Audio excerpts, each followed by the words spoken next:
अज पहरी सफर साईं इंजीनियर अतर अली आरी जो साईं जे घर में महबूब जी सलवात थिया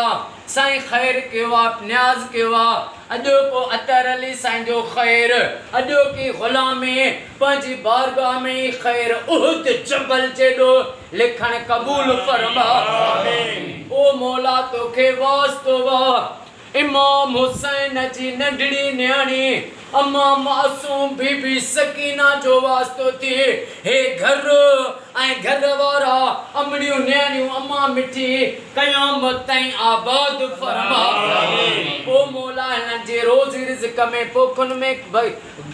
गैबी ऐं ज़ाहिरी बरकतूं इज़्ज़त में बरकतूं रिज़्क़ में रोज़ीअ में बरकतूं गैबी ज़ाहिरी गंज गंज गंज अता फरमा हिननि खे ग़मे हुसैन खां सवा बाक़ी क़यामत ताईं ॿियनि ग़मनि खां पनाह ॾे ऐं निजात अता फरमा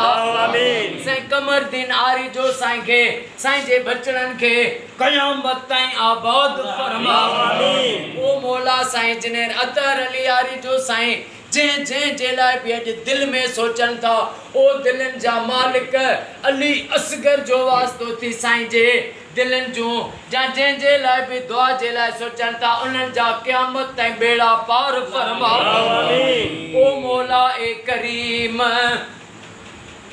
मौला तोखे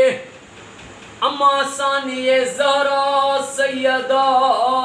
ज़ैनब जेको करबला खां कूफे खां शाम ताईं सफ़र कयो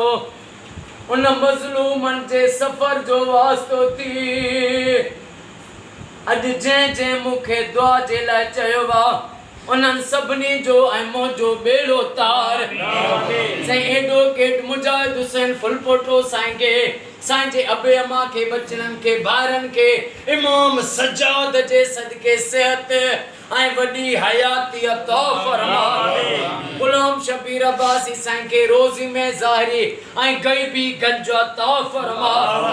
गुलजार फुलकोटो साईं जा ऐं जेके भी दुआ में वेठा हूं असां सभिनी जा बेड़ा पार फरमा ओ रब जनते गुरबतूं आहिनि इमाम हुसैन जो वास्तो थी इमाम हुसैन जो वास्तो थी उन्हनि ग़रीबनि जी मुंहिंजी मदद फरमा बीमारनि खे शफ़ा अता फरमा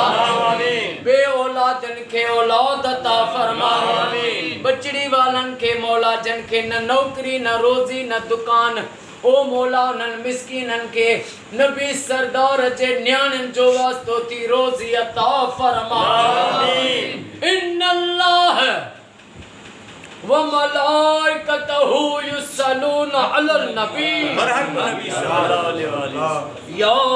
अय्युहल्लज़ीना आमनू सल्लु अलैहि व सल्लिमू तस्लीमा